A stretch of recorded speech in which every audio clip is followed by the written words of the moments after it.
Ele me bateu, me enforcou, querendo me matar afogado e me chamou de filho de rapariga. Ah, rapariga, eu? Vem aqui. Toma, toma, toma, toma, toma. Ai!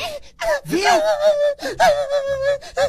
Vem a cachaceira, vem a fuleira, eu vou contar pra maninha, maninha.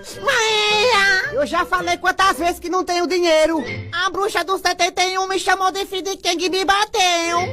É o quê? Ah, pois eu vou tirar satisfação é agora. Eu quero ver ela falar isso bem na minha cara. Vem aqui. Toma, toma, toma, toma. Por acaso bate no seu filho pra você bater no meu? Tá achando ruim? Vem a meia hora de porrada. Eita, barraco. Adoro. Toma no olho, toma na venta, toma no pé do ouvido. Ei, mundiça. A pessoa nem pode mais cochilar em paz. Não briguem, se matem. Quem começou? Essa fuxiqueira que começou. Repita isso se for galinha. Fuxiqueira. A senhora é galinha mesmo. E ainda roubou meu macho, esse safado. Roubei mesmo. É doida. Vamos, tesouro. Não se misture com essa gentalha.